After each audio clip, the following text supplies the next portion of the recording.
The AQUABATS Super Show is one of the most insane shows I've ever seen. So much so that when I watched it as a little whiny brat, it was my favourite show on air. But when I went back to watch it for this video, I remembered absolutely nothing about it. And watching through it, I felt the synapses relighting in my brain, and I remembered why I loved it so much as a kid. And I think I may love it even more now. It makes no sense, and that's why it's so great. How many absurdist comedy shows can you name on one hand? I can't think of anything other than Smiling Friends, and it's the best comedy type. No, don't you dare try and comment otherwise. We got cartoons, we got Eagle Claw, we got music, and we got the monkey.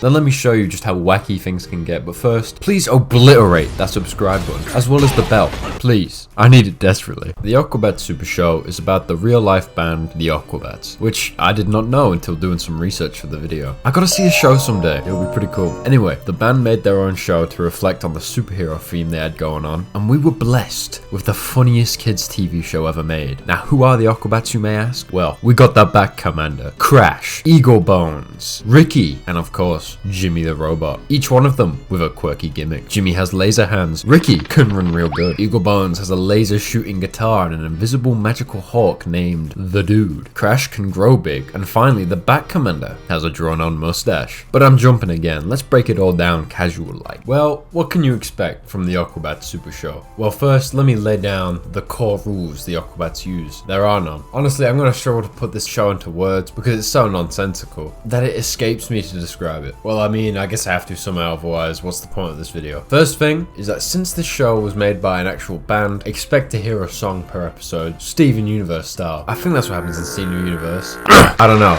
I don't watch garbage, so I wouldn't really know. Anyway, these songs are always really good, and usually have something to do with the episode in question, like how they get distracted, what they're currently doing, or just what they're thinking about, you know? Like what's in the big egg. The Eagle Bones and Donut ones are peak and deserve to be in your Spotify playlist. Only bad one I remember is the giant floating eye one, but I mean, what do you expect? The show's from like 2010. There's gonna be a stinker or two. I would play some music, but pretty sure it's copyrighted, and it's not like I care about the AdSense. I won't get any anyway. It's more I want people to actually see my videos. Come on, I average 200 views. I have to use every advantage I can get. Usually, the episode will let one team member get the focus. They'll be the one to save the day, as well as having the most stupid gags and jokes possible in between. Naturally, I love every second. The stupider the joke, the more I'm guaranteed to love it. The main season of the AQUABATS is season 1, which is the one with all the nostalgia, and season 2, which I saw as a kid, but don't love as much as the first. I remember back every Wednesday coming home and watching AQUABATS, even if I'd seen that episode already. It was just my favourite show, I didn't care. But weirdly enough, I never managed to catch all the original episodes. Like the Floating Eye of Death episode, named after the famous song by the AQUABATS, The Floating Eye of Death. No matter what, I never seemed to catch this episode airing, and I only saw it when I watched the whole series for this video. How did I watch it, you ask? Well, you'll be pleased to know, like all good things in life, it's completely free. Simply go to the YouTube channel where you can watch both seasons for free, as well as some standalone episodes that aren't connected to any particular season, and some other bonus content. Now, I will never miss out on AQUABATS because the boys wanted me to hop onto Plants vs Zombies Garden Warfare 1. I can't believe I forgot to mention this, but it's a comedy show. You might have guessed from some of the insane clips I've been showing. The show specializes in absurd, hyper-focus on one specific thing humor that I feel might have been what stopped the show being as mainstream as it deserved to be, resulting in it becoming a cult classic, and most likely being that show you have vague memories of, but have no idea what it is. Probably why you're watching this video right now is because you saw the thumbnail and title, and it's sort of a landmine of forgotten memories in your brain. It's a shame the mainstream media just doesn't gel with this style of humor. Instead, they'd rather listen to Amy Schumer tell the most unfunny jokes known to man. My vagina. Or, if you're feeling daring, buy more Tesla, please. A bit of Big Mouth season 17 to round out the evening.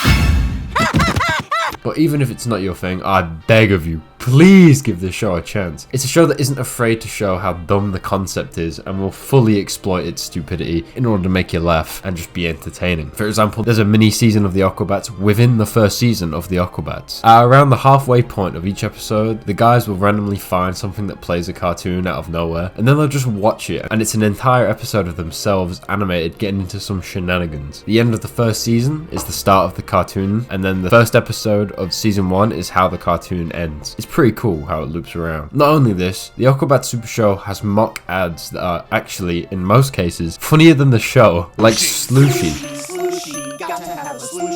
Or this eldritch horror toy. Oh, and you can't forget the big bag of Hanjo. I actually love that one so much. I mean, it's not trying to blow you away, it's just trying to make you laugh in weird ways, and there's nothing wrong with that. Another thing I should mention is how the show is surprisingly well made, but in a way that they purposely make it feel cheaper, like one of those old Saturday morning cartoons. There was a lot of use of practical effects, like many of the monsters being puppets, claymation, all that sort of stuff, which, might I remind you, way more expensive than using CG. I mean, they do use CG in some places, but like, come on, they already went above and beyond. Come some slack. They made little segments with their little bat mascot that were animated, as well as the animated AQUABATS show, each with their own style, and I'm honestly shocked the band could afford this. These animated segments look like they would be good enough to be a full-length series by themselves, and overall make up for the runtime of their own separate episode. But we still need to talk about the AQUABATS themselves. First, let's talk about the Bat Commander. He's probably the funniest out of the group, because he's usually the butt of the joke, or the one causing the problems. He's also the only member without any special ability, and usually makes the bad decisions like spending all their money on trashy merch or a diamond ring for his tentacle hand.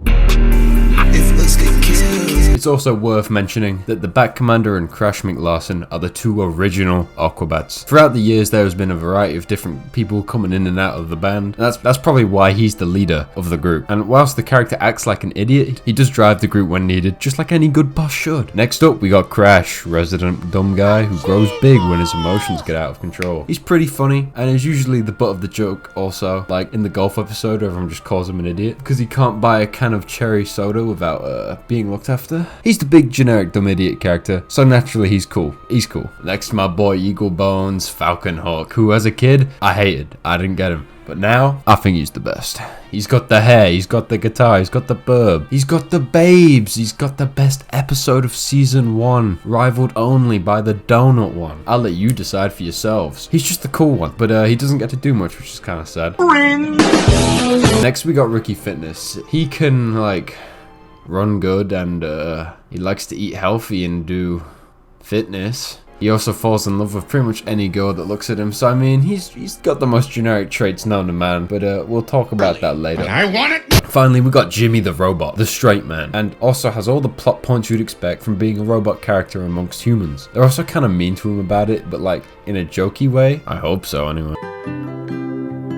As you can tell, these guys aren't anything special, nothing groundbreaking here in terms of character writing, but let me ask you something. Does the AQUABATS Supershow really need good character writing? No. Does it need good writing in general? No. The better the writing, the worse the show would be. It's meant to be stupid fun, not Hamlet. I would take a drum helicopter over a serious character moment in the show any day of the week. Sometimes you just need stupid antics that make no sense, and that's what AQUABATS does best. Be stupid. There's also tons of cameos in the show from people like Rip Taylor and the guy who sang that Bowser song. See? A reference. That's funny, right? That's funny. Point is, much like the JayMan channel as a whole, don't expect much. It's just some guys having fun with what they got. There is no way that a corporate executive would make something like this. And that's the beauty of it. You get to see a glimpse into the mind of the people that made it. It brings to mind a video I watched a while ago about Undertale. Was that the bite of it? Due to it being made by only one guy, it allowed Toby Fox to be as creative as he wanted, and that meant that a lot of weird decisions were left in the game because no one asked him, why does this exist? That as a whole is probably the reason I love the AQUABATS so much. It's so unapologetically weird and confident in itself. It's not afraid to scare people off to make something the band thought was the best representation of their vision for a TV show to represent the band itself. All the dumb jokes, the cartoons, the practical effects, the cheesy nature of the show, it all feels like a homage to an era now long over. For most kids, cartoons are no longer the main media they consume. Instead, they got their dang-fangled YouTube. That's what the mask is. That's what the point of the cartoons, just like in TV in general, are slowly becoming less relevant now, with streaming on the rise as well, and influencers becoming the newest celebrities, with boxing matches, movies, whatever. AQUABATS stands as something that never compromised, and always did what they thought were fun, and you have to respect that in times like these. Goblins and Gremblins, I feel like this show is worth your time. It's a pretty unique experience, and I promise you, even if you don't like it, you've got a good story to tell people. Or, you ever seen the AQUABATS Super Show? Yeah. It sucks. It's a win-win, folks. AQUABATS, if you ever see this video, please give me free tickets to a show. It would be pretty cool. Alright, bye!